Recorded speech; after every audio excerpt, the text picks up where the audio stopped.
Hello beautiful people, I hope you are all fine and doing well. तो कैसे हैं यार, आप सब खैरियत से हैं? तो आज मैं यार जिस वीडियो का रिएक्शन करने वाला हूँ, ये बड़ी एक ज़बरदस्त अपडेट आई है इंडिया से एक और कि इंडिया में जो है ना फर्स्ट हाइड्रोजन फ्यूल बस जो है ना वो बना ली गई है। तो चलें ये वीडियो देखते हैं और थोड़ा सा जानने की कोशिश करते हैं कि हाइड्रोजन जो फ्यूल सेल टेक्नोलॉजी है वो क्या है और किस तरह ये मतलब चलती है। So let's start the video और फिर रिएक्शन देते हैं आपको। नमस्कार दोस्तों, नेशनल अफेयर में आपका स्वागत है। मैं हूं कुमार और देखिए इंडिया के यूनियन मिनिस्टर जितेंद्र सिंह ने संडे को लॉन्च की है इंडिया की first indigenously developed hydrogen fuel cell bus. इस बस को डेवलप किया है इंडिया की एक scientific organisation council of scientific and industrial research और एक प्राइवेट फर्म केपीआईटी लिमिटेड ने। केपीआईटी टेक्नोलॉजी लिमिटेड एक टेक्नोलॉजी कंपनी है और इसका हेडक्वार्टर है महाराष्ट्र के पुणे में।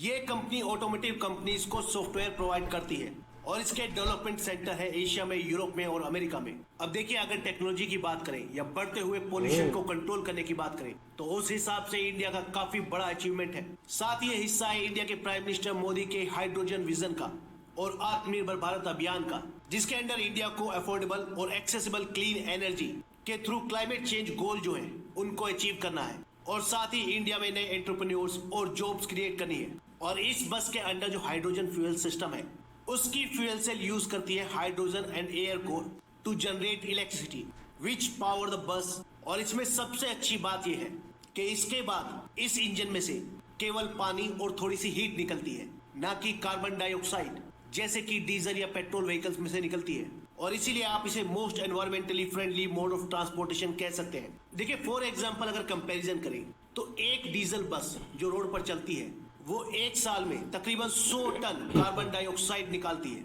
अब आप सोचिए, ऐसी लाखों बसेज हैं इंडिया में, तो पूरे साल में उनसे कितना कार्बन डाइऑक्साइड प्रोड्यूस होता होगा और कितना पॉल्यूशन होता होगा। और इसके कंपैरिजन में हाइड्रोजन बस से निकलेगा सिर्फ पानी और थोड़ी सी हीट।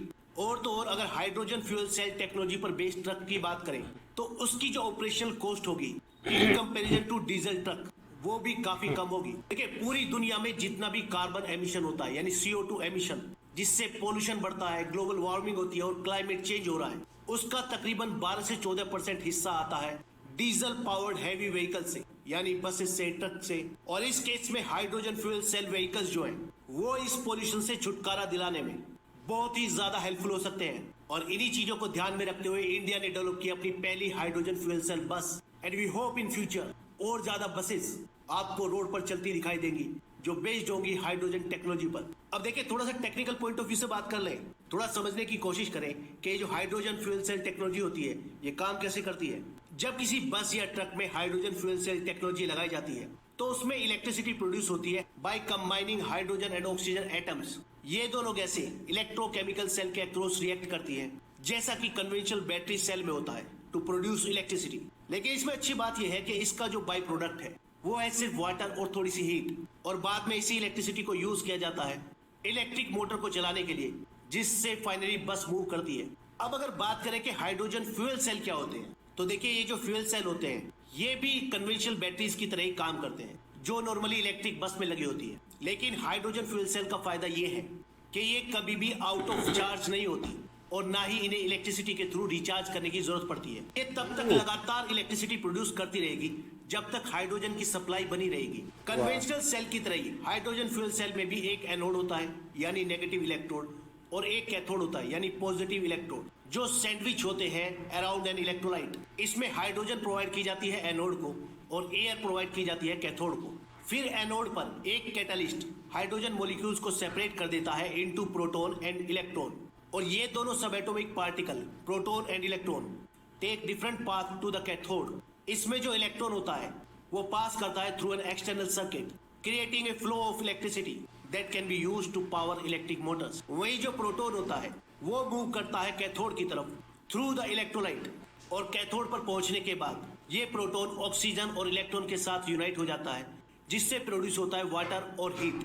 अब देखिए, ये तो बात हो गई टेक्नोलॉजी की कि कैसे हाइड्रोजन फ्यूल सेल काम करती है। अब बात करते हैं कि क्या एडवांटेज है hydrogen fuel cell powered vehicles का as compare to diesel vehicle या बैटरी पावर्ड व्हीकल्स। देखिए, hydrogen fuel cell electric vehicles का सबसे इंपॉर्टेंट एडवांटेज तो ये है कि वो कोई भी टेल पाइप एमिशन रिलीज नहीं करते, इससे सिर्फ पानी निकलता है और थोड़ी सी गर्म हवा। और दूसरा एडवांटेज ये है कि ये टेक्नोलॉजी ज्यादा एफिशिएंट है as compare to internal combustion engine vehicles. और देखिए इसका एक और बहुत बड़ा एडवांटेज है जब हम बात करते हैं रिफ्यूलिंग टाइम की, जो इसे normal battery powered electric vehicle के कंपैरिजन में ज्यादा प्रैक्टिकल बनाता है फॉर पब्लिक ट्रांसपोर्टेशन पर्पस। अगर हम सबसे फास्टेस्ट चार्जिंग टेक्नोलॉजी की भी बात करें तो एक बैटरी पावर्ड इलेक्ट्रिक बस को चार्ज करने में कई घंटे लग सकते हैं, वहीं किसी हाइड्रोजन पावर्ड बस में हाइड्रोजन रिफिल करने के लिए कुछ मिनट ही लगते हैं, या आप कह सकते हैं कि उतना ही टाइम लगता है जितना पेट्रोल या डीजल भरने में लगता है एक बस में।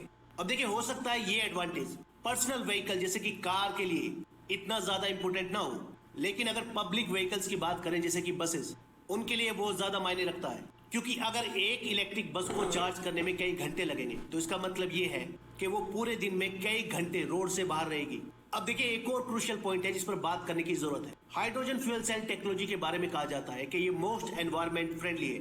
देखिए किसी भी बैटरी पावर्ड इलेक्ट्रिक व्हीकल को यूज करने का मतलब ये नहीं है कि उससे कोई भी कार्बन एमिशन नहीं निकलता, लेकिन आप ये कह सकते हैं कि उससे कोई भी तेल पाइप एमिशन नहीं होता। और ऐसा इसलिए क्योंकि आप लोग जानते हैं कि देश में जितनी भी इलेक्ट्रिसिटी प्रोड्यूस होती है उसका सबसे बड़ा हिस्सा आता है फॉसिल फ्यूल से, यानी कोल से। और पूरे वर्ल्ड में हाइड्रोजन का भी जो प्रोड्यूस करने का बिगेस्ट सोर्स है वो भी फॉसिल फ्यूल्स ही है।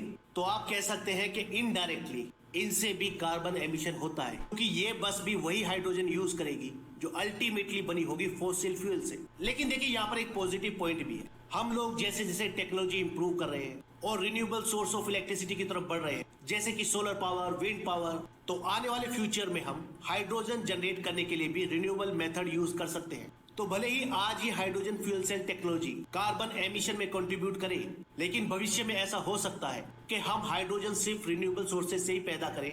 इस वीडियो में इतना ही, नेक्स्ट वीडियो में जल्द मिलेंगे। धन्यवाद। ओके, तो यार हाइड्रोजन बस तो काफ़ी मतलब टेक्नोलॉजी तो काफ़ी कूल है।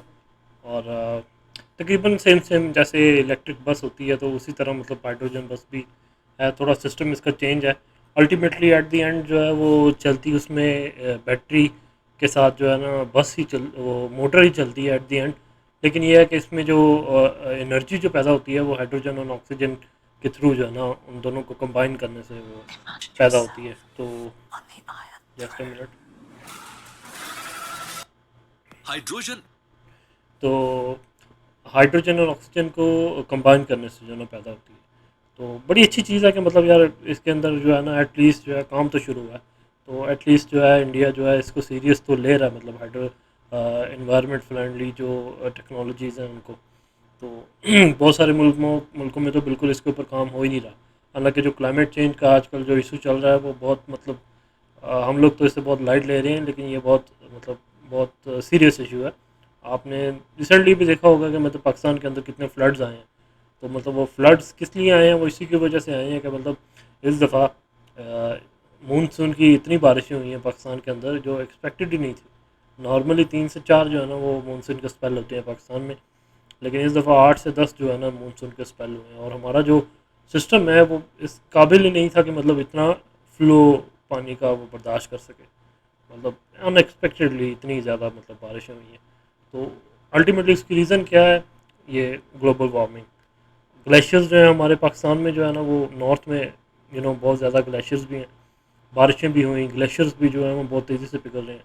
तो अल्टीमेटली फिर वो मतलब इतना ज़्यादा पानी दरियाओं के अंदर आ गया कि वो फिर संभाला नहीं जाता। तो ग्लोबल वार्मिंग जो है वो रियल है और उसके ऊपर काम करने की ज़रूरत है। तो बड़ी अच्छी चीज़ है कि यार इसके ऊपर काम हो रहा है।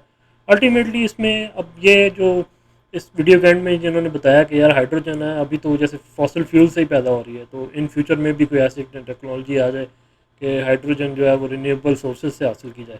तो अगर तो ऐसा है कि यार हाइड्रोजन अभी ये बस फिर तो इसका मतलब कोई चलने का मेरे हिसाब से तो कोई फ़ायदा नहीं है कि अगर एट द एंड इसने हाइड्रोजन जो यूज़ करनी है वो फॉसिल फ्यूल से ही बनी होनी है।